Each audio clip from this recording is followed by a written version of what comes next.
ಇನ್ನೊಂದು ಕಡೆ ಬಳ್ಳಾರಿಯ ಘರ್ಷಣೆಯಲ್ಲಿ ಏನು ಸಾವನ್ನಪ್ಪಿದ್ದಾರೆ ರಾಜಶೇಖರ್, ಆತನ ಕುಟುಂಬದಲ್ಲಿ ಈಗ ದುಃಖ ಮಡುಗಟ್ಟಿದೆ. ಕುಟುಂಬ ಕಣ್ಣೀರಲ್ಲಿ ಕೈ ತೊಳ್ತಾ ಇದೆ. ತಮ್ಮ ಮನೆಗೆ ಬರ್ತಾನೆ ಅಂತ ಹೇಳಿ ನಾನು ಕಾಯ್ತಾ ಕುಂತಿದ್ದೆ. ಇಡೀ ಮನೆಗೆ ನನ್ನ ತಮ್ಮ ಆಸರೆಯಾಗಿದ್ದ. ಗಂಡ ತೀರ್ಕೊಂಡ ಮೇಲೆ ನನ್ನ ತಮ್ಮನೇ ನನಗೂ ಕೂಡ ಆಸರೆಯಾಗಿದ್ದ ಅಂಥೇಳಿ ಪಾಪ ಆ ಅಕ್ಕ, ರಾಜಶೇಖರ್ ಅವರ ಅಕ್ಕ ಅಳಲನ್ನು ತೋಡ್ಕೊಳ್ತಾ ಇದ್ದಾರೆ.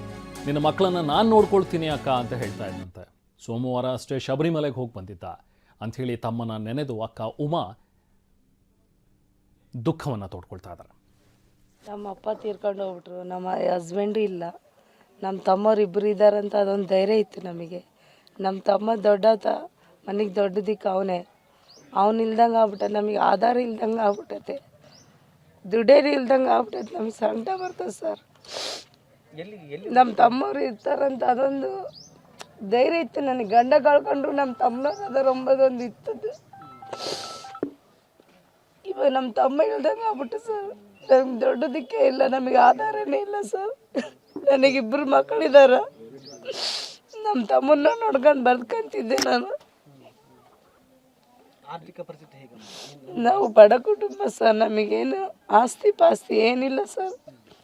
ಅಂಗಡಿ ಇಟ್ಕೊಂಡು ಬದುಕ್ತಿದ್ವಿ ಸರ್ ನಾವು. ಎಷ್ಟು ಗಂಟೆಗೆ ಹೊರಗೆ ಹೋದ್ರಮ್ಮ ರಾಜಶೇಖರ್? ಅವತ್ತು ಎಷ್ಟು ಗಂಟೆಗೆ ಹೋಗಾರ ಗೊತ್ತಿಲ್ಲ ಸರ್. ನಾವು ಇಲ್ಲಿಲ್ಲ, ನಾವು ಅತ್ತೆ ಮನೆಗೆ, ನಮ್ಮ ಅತ್ತೆ ನಮ್ಮ ಮಾವ ಇದ್ದು ನಾವು ಅಲ್ಲೇ ಇದ್ವಿ ಸರ್. ಹಿಂಗಂತ 12ವರೆಗೆ ಫೋನ್ ಮಾಡಿ ಹೇಳಿದ್ರು ಸರ್. ನಾವು ಅಷ್ಟೊತ್ತಿನಾಗ ಬರೋಕೆ ನಮ್ಮ ಮನೆಗೆ ಗಂಡು ಮಕ್ಕಳಿಲ್ಲ, ಅಷ್ಟೊತ್ತಿನಾಗ ಬರೋಕ್ಕೂ ಆಗೋದಿಲ್ಲ ಸರ್. ಬೆಳಿಗ್ಗೆ ಎದ್ದು ಬಸ್ಸಿಗೆ ಬಂದ್ವಿ ಸರ್ ನಾವು. ಅವಾಗ ನಮಗೆ ಗೊತ್ತಾಗಿದೆ ಸರ್. ಬೆಳಿಗ್ಗೆವರೆಗೆ ನನಗೇನು ಗೊತ್ತಾಗಿಲ್ಲ. ನಿಮ್ಮ ಜೊತೆ ಯಾವಾಗ ಮಾತಾಡಿದ್ರಮ್ಮ ರಾಜಶೇಖರ್? ರಾಜಶೇಖರ್ ಅವರು ಶಬರಿಮಲೆಗೆ ಅಭಿಷೇಕ ಮಾಲಾಕಿದ್ದೆ ಸರ್. ಸೋಮವಾರ ಬಂದಾನ, ಮಂಗಳವಾರ ಮಾಡಿದ್ದೆ ನಾನು.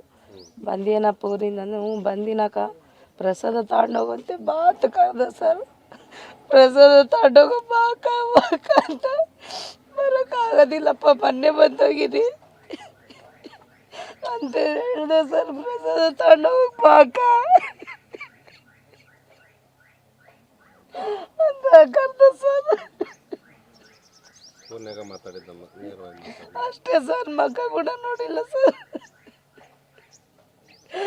ನಿನಗೆ ನಾನು ದಿನಕ್ಕ ಹತ್ತು ಧೈರ್ಯ ಹೇಳ್ತಿದ್ದೆ ಸರ್. ಹತ್ತು ಧೈರ್ಯನೇ ಹೇಳ್ದಂಗೆ ಆಗ್ಬಿಡ್ತು.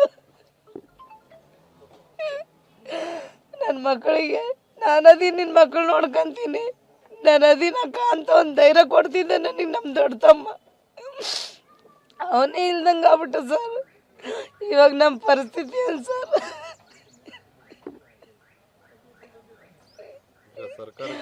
ಬಂದಿದ್ರಮ್ಮ? ಯಾರಾದ್ರೂ ಬಂದಿದ್ರ ಮನೆಗೆ ನಿನ್ನೆ? ಬಂದು ಹೋದ್ರ? ಸರ್ ಅವ್ರು, ಭರತ್ ರೆಡ್ಡಿ ಸರ್ ಅವರು, ವಿಕ್ಕಿ ಅಣ್ಣ ಅವರೆಲ್ಲ ಬಂದಿದ್ರು ಸರ್. ಗಣೇಶ್ ಸರ್ ಅವರು. ನಾವು ನಿಮ್ಮನ್ನು ಕೈ ಹಿಡಿತೀವಿ ಅಂತ ಹೇಳೋಗೆ ಸರ್. ನಮ್ಮ ಅಪ್ಪ ತೀರ್ಕೊಂಡು ಗಲಾಟೆ ಮಧ್ಯೆ ಈಗ ಜನಾರ್ದನ್ ರೆಡ್ಡಿ ಪತ್ನಿ ದೇವರ ಮೊರೆ ಹೋಗಿದ್ದಾರೆ. ಜನಾರ್ದನ್ ರೆಡ್ಡಿ ಪತ್ನಿ ಲಕ್ಷ್ಮಿ ಅವರು ವಿಶೇಷ ಪೂಜೆಯನ್ನು ಸಲ್ಲಿಸ್ತಾ ಇದ್ದಾರೆ. ಅಂಜನಾದ್ರಿ ಬೆಟ್ಟದಲ್ಲಿ ಜನಾರ್ದನ್ ರೆಡ್ಡಿ ಪೂಜೆ ಸಲ್ಲಿಸ್ತಾ ಇದ್ದಾರೆ. ಜನಾರ್ದನ್ ರೆಡ್ಡಿ ಅವರ ಪತ್ನಿ, ಜನಾರ್ದನ್ ರೆಡ್ಡಿ ಅವರ ಪ್ರಾಣ ರಕ್ಷಣೆಗೆ ಅಂತೇಳಿ ಸಲ್ಲಿಸಿರುವಂತಹ ವಿಶೇಷ ಪೂಜೆ ಇದು. ಕೊಪ್ಪಳದ ಗಂಗಾವತಿ ತಾಲೂಕಿನಲ್ಲಿರುವಂತಹ ಅಂಜನಾದ್ರಿ ಬೆಟ್ಟದಲ್ಲಿ ವಿಶೇಷ ಪೂಜೆ ಸಲ್ಲಿಸೋದಕ್ಕೆ ಈಗ ಮುಂದಾಗಿದ್ದಾರೆ. ದೃಶ್ಯಗಳು ಕೂಡ ಲಭ್ಯವಾಗಿವೆ ನೋಡಿ. ಅಲ್ಲಿ ಹೋಗಿ ಲಕ್ಷ್ಮೀ ಅರುಣವರು ಈಗ ವಿಶೇಷ ಪೂಜೆಯನ್ನು ಸಲ್ಲಿಸಿದ್ದಾರೆ. ಕಾರಣ ಅಂತ ಹೇಳಿದ್ರೆ, ಮೊನ್ನೆ ನಡೆದಂಥ ಒಂದು ಘಟನೆಯಲ್ಲಿ ಜನಾರ್ದನ್ ರೆಡ್ಡಿ ಅವರನ್ನೇ ಟಾರ್ಗೆಟ್ ಮಾಡಿ ಗುಂಡು ಹಾರಿಸಲಾಗಿತ್ತು ಅನ್ನುವಂಥದ್ದು ಆರೋಪಗಳಿವೆ. ಸೊ ಅದನ್ನು ಸ್ವತಃ ಜನಾರ್ದನ್ ರೆಡ್ಡಿ ಅವರು ಕೂಡ ಹೇಳಿದ್ರು, ಶ್ರೀರಾಮುಲು ಕೂಡ ಹೇಳಿದ್ರು. ಜನಾರ್ದನ್ ರೆಡ್ಡಿ ಅವರಿಗೆ ಪ್ರಾಣಕ್ಕೆ ಸಂಚಕಾರ ಇದೆ, ಅವ್ರನ್ನ ಮುಗಿಸ್ಬೇಕು ಅಂಥೇಳಿ ವ್ಯವಸ್ಥಿತವಾಗಿ ಸಂಚು ರೂಪಿಸಿತ್ತು, ಸರ್ಕಾರನೇ ವ್ಯವಸ್ಥಿತವಾಗಿ ಸಂಚು ರೂಪಿಸಿದೆ ಅನ್ನೋ ಮಟ್ಟಕ್ಕೂ ಕೂಡ ಆರೋಪಗಳನ್ನು ಮಾಡಿದ್ರು. ಸೊ ಹಾಗಾಗಿ ಈಗ ಗಂಡನ ರಕ್ಷಣೆಗೆ, ಪ್ರಾಣ ರಕ್ಷಣೆಗೆ ಅಂಥೇಳಿ ಅಂಜನಾದ್ರಿ ಬೆಟ್ಟದಲ್ಲಿ ಜನಾರ್ದನ್ ರೆಡ್ಡಿಯವರ ಪತ್ನಿ ಲಕ್ಷ್ಮಿಯವರು ದೇವರ ಮೊರೆ ಹೋಗಿದ್ದಾರೆ. ವಿಶೇಷ ಪೂಜೆಯನ್ನು ಸಲ್ಲಿಸಿದ್ದಾರೆ.